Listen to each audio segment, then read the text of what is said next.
We're speaking on Friday, August 16th. The gold price has just reached another new all-time high at $2,500, while 2546 is today's price. Gary Wagner returns to the show to give us his update on his outlook and what's been driving this seemingly never-ending bull rally in 2014. Welcome back to the show, Gary. Thanks for having me. It is great to be here and a really exciting day to talk about gold. Yeah, Gary, of course, is the editor of thegoldforecast.com. He's a regular on the show. You can check out our last interview from exactly a month ago, link down below. Back then, gold had reached its then all-time high, around $2,400. Gary, it just doesn't seem to stop. Last month, you were on the show in July. You had called for $2,700 to be perhaps the high end for this year, at least. Are you updating your forecast now that we're seeing a new all-time high again today? Well, the numbers that we talked about last month are very much in play now. I haven't revised it. I haven't had an upward revision. I'm still looking at a top right at around 2,700 end of this year, Q1 of next year. Okay, can we take a look at some of the charts you prepared and just try to help us understand this momentum here and whether or not it's sustainable? Certainly. I'll go through a couple of different charts to show you what we're looking at.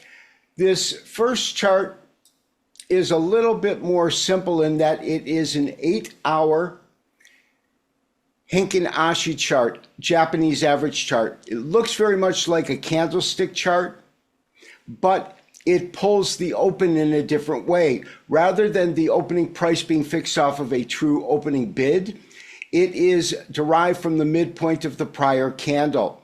And so it tends to take noise out of the market or average the candles. In this type of chart, you're looking for two components: body size. The larger, the stronger the trend. What this chart does, it's an excellent gauge of strength of trend. So the size of the candle and the absence of lower wicks during a rally and upper wicks during a correction. In other words, you notice I'm looking at, call it the 8th of August, that's this last leg of the rally. And you can see we have decent body size, no lower wicks. They contract for a little bit, they move back up, and then right before what we call the pivot is going to be when the green candles get very contracted and then it switches to red. That typically signals that you're entering a corrective period or that leg of the rally is over. The reason I'm looking at this chart, and first this is an 8-hour, so you've got 4 candles per session, is that it shows you how momentum really built towards the close of today's session. Look at the size of these candles and compare it to all the other candles on the page. And what we're seeing is these are the largest candles that we've seen over the last couple of months. That says that in terms of strength of this current trend, it is running on 8 out of 8 cylinders. It's very, very strong. And that's the reason I wanted to start with this to say that, do I think this trend will continue? According to this chart, absolutely. It is a strong market.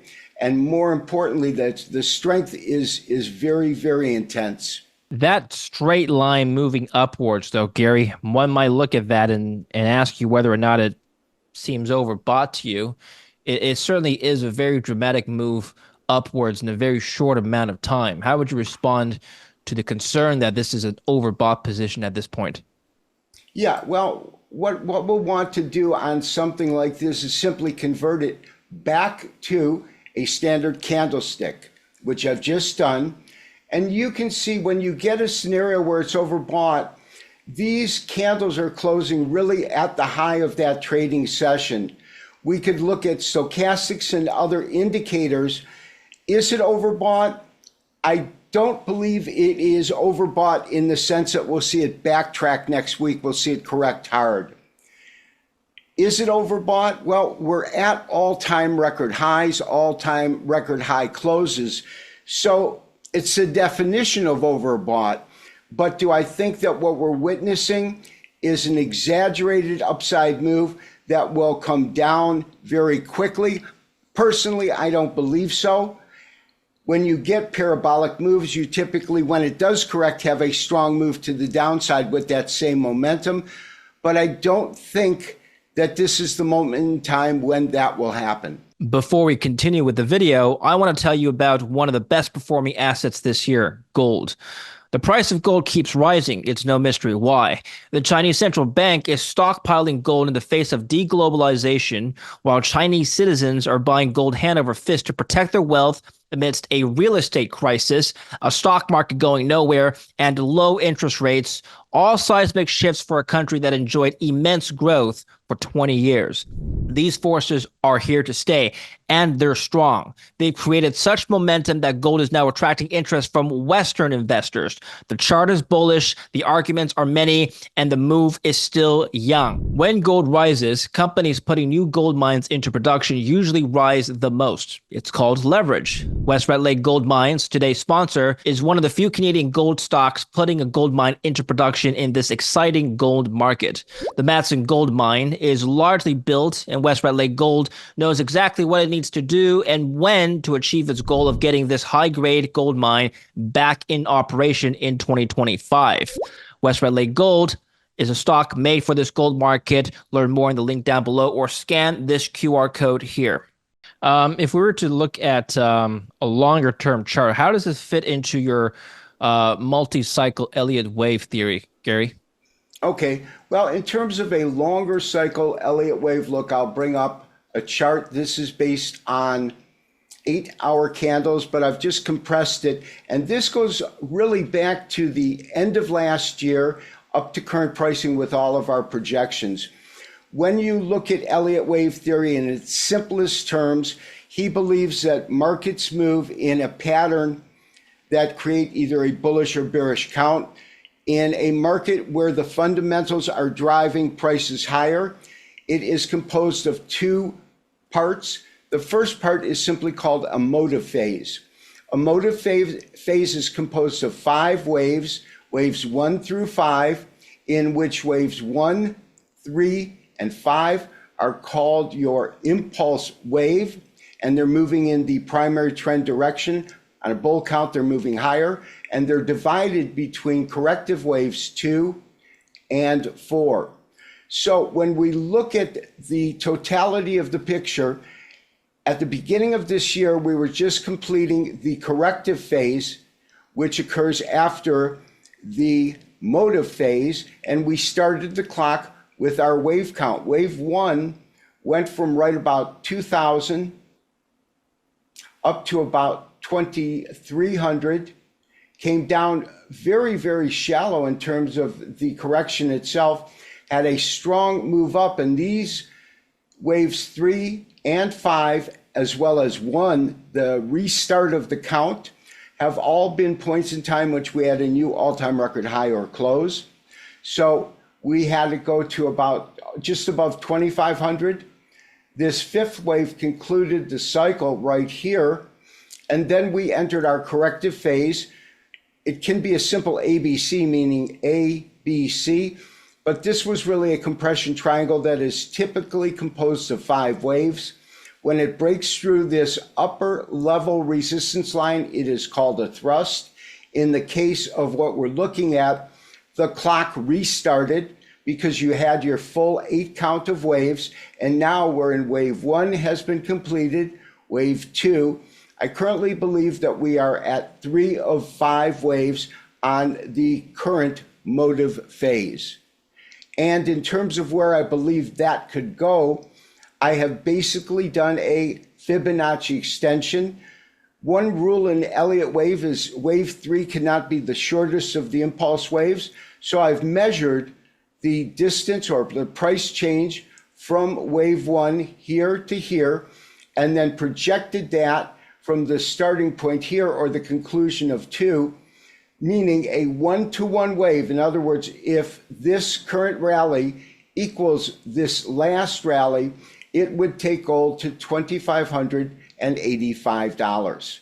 If I could now switch over to my screen and talk about some news, this is not to contradict your outlook, but I'm just going to bring up what Michael Burry has done. He's famous, of course, for The Big Short. Michael Burry is a famous hedge fund manager, quite elusive when it comes to media appearances, but his trades have been well watched. Early in the year, he made headlines by piling into gold.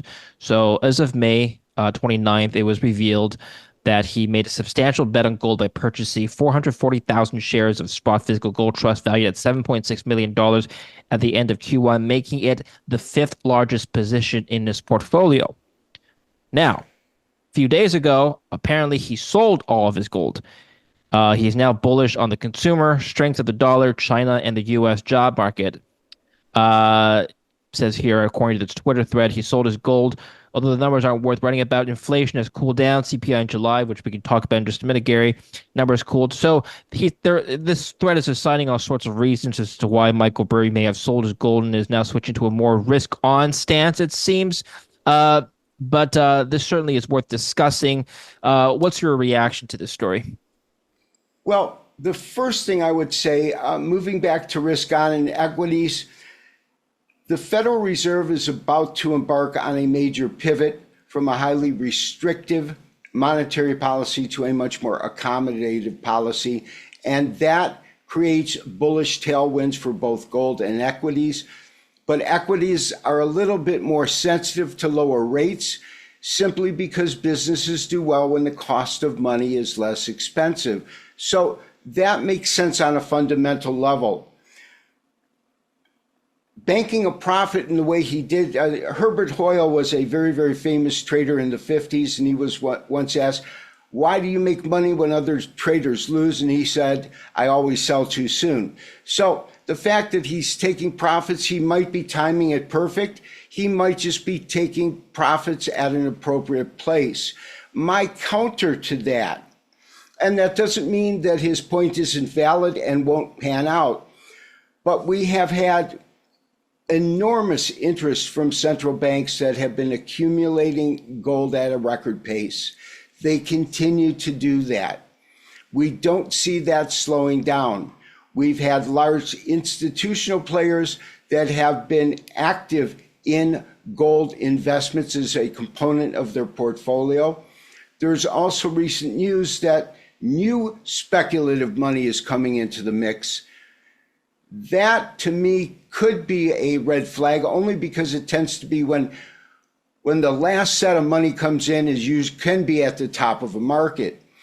But there has been so much interest in gold, not only from the traditional speculator, but it is the central banks that are making up a huge component. Now, why would they be accumulating at such a record pace?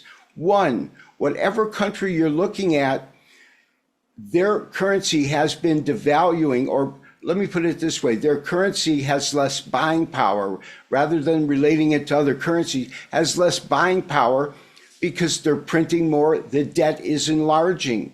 So that by putting part of your assets into gold, it's a much more stable place than to keep it in your fiat component of your assets itself.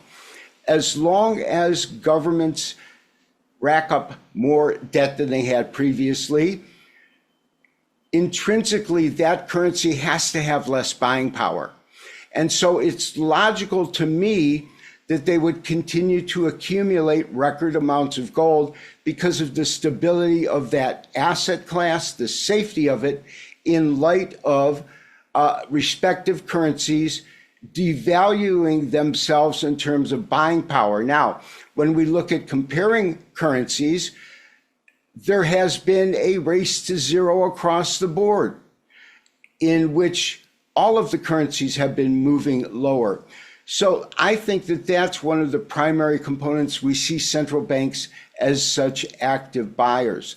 Lastly, we have geopolitical uncertainty that has begun a few years ago in the case of the Ukraine war, more recently in the Middle East, and they haven't resolved themselves. Those are heating up and have remained unresolved. And so those are not wild cards, but those are things that could certainly create a further run in gold prices. Okay, Gary, I'd like to show you this chart. This is the dollar versus gold chart. So the candles are gold and the dollar is the purple line chart. Throughout this year, the relationship has been inconsistent in the sense that, well, um, historically the dollar has been strongly inversely related to gold, as you know. But I remember asking you about this phenomenon earlier this year when there have been certain periods early in the year, for example, in Q1, when they have both moved up in tandem. Now it seems to have reverted back to its historical inverse relationship where gold has been moving up, seemingly on the back of a much weaker dollar. As you know, the yen carry trade has unwound, which some speculate has been the cause of the stock market correction we've seen, as well as a weakened DXY. So, anyway, what's your assessment of this relationship back to what we've seen in the past, which is an inverse correlation? Okay. There's always going to be a 100% negative correlation between dollar and gold because the dollar is paired when we trade it, purchase it, or are involved in it against dollars. So that's going to be intrinsic. But then there is another component which puts it more or less into alignment, and that is interest rates. Because when the Federal Reserve is either being restrictive and raising rates or being accommodative and cutting rates, gold and the dollar react differently. In other words, if interest rates are rising, typically that's good for the dollar because it brings eyes on U.S. Treasuries because of the yield, and those are obviously going to be investments that have to be dollar-based investments. So you will get dollar strength. The times that you see the tandem nature get closer tend to be times during Fed intervention.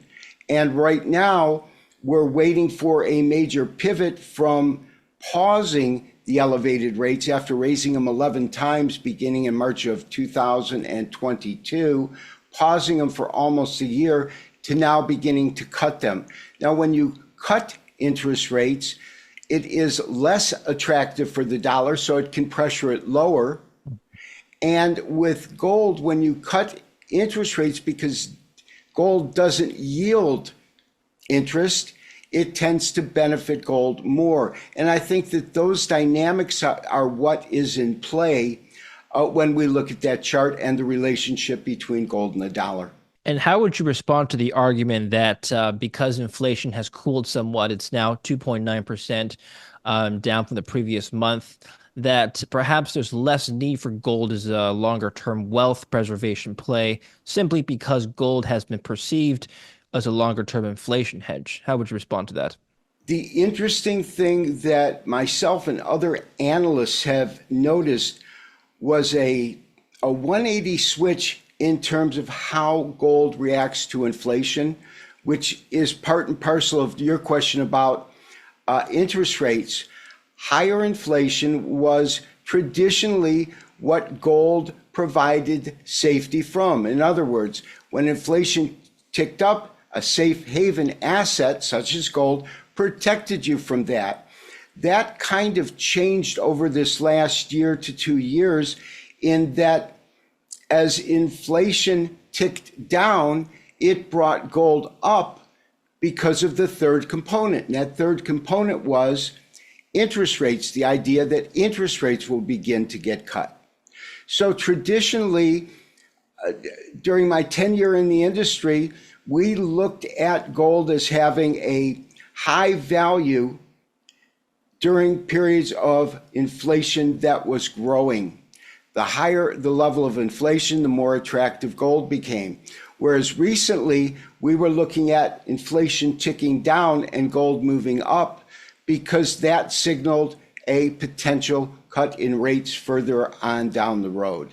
And that's the best way to explain it, at least to me. I'd like to show you something else now, Gary. This is the gold chart, and I'm just going to overlay this with the Russell 2000, the small cap index.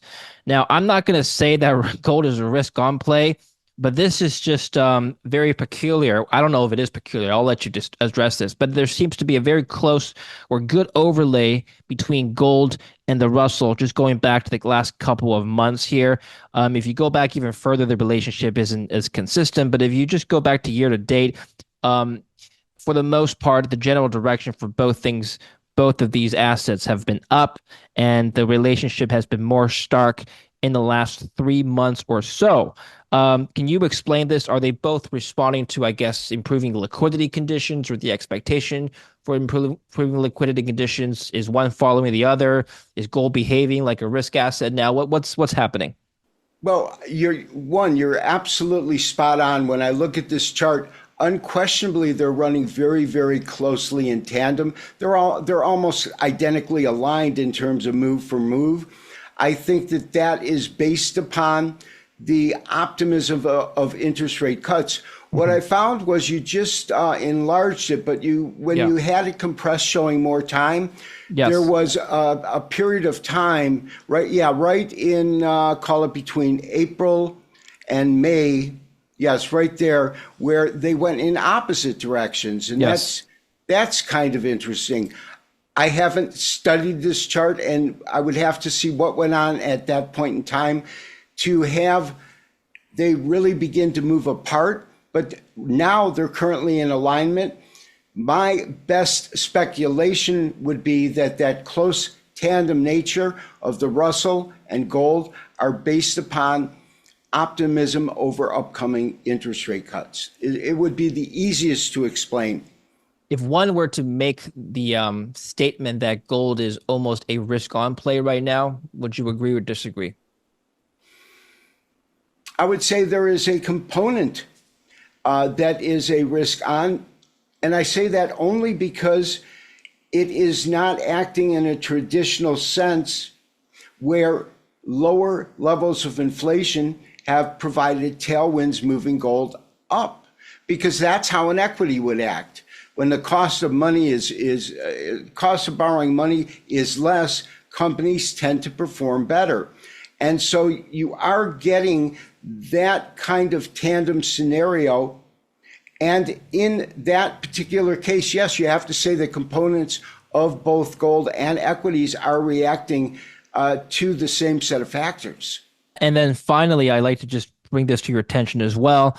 This is gold once more, and I'm going to overlay this with the GDX, which is the VanEck Gold Miners ETF. Now, earlier in the year, gold was outperforming the GDX. No longer, as you can see year to date, the GDX is now up 29, while 30%, while gold is up 21, 22%. Over the course of the last 12 months, the GDX is up 38%, while gold is up 32%. So significant move for both assets, gold miners and the gold bullion. Certainly a dramatic bull market over the last 12 months. Is this chart now behaving in line with your expectations? I typically don't follow the mining stocks closely. Looking at this chart, you can see that they really it was undervalued when we look back at the beginning of the year. Yeah. January and February kind of went to March and bottomed. Yeah. Slowly up through April, it moved back into alignment. But now it is exceeding the performance because you've got the red line or Yes, the GDX line, yeah. seeing the mining stocks overperforming gold rather than underperforming gold. The only thing that I could add to or comment on this, I should say, is that the mining stocks historically have lagged behind the real moves in the precious metals that are their underlying product. That's what they mine. And they've always lagged behind it. And that's what we're seeing here. In other words, not only did the mining stocks catch up to the performance of gold moving higher, they have exceeded that at this point. Excellent. All right. Appreciate your update on this yet another historic day for gold. I don't know, the next time I'll see you in a couple weeks, we'll have a new all-time high. Time will tell, but thank you for your update today. Where can we follow you? You can always follow me at thegoldforecast.com. We have a YouTube channel, The Gold Forecast, and on our site, thegoldforecast.com, We do provide trade alerts, and you can sign up for a free trial. And if you are investing in gold, see if it's something that would benefit you and you find value in it before investing in the service. That's the best way to find out about us. All right, we'll put the link down below. So follow Gary there. Thank you very much, Gary. We'll speak again soon. Thanks for having me. Bye-bye. And thank you for watching. Don't forget to like and subscribe.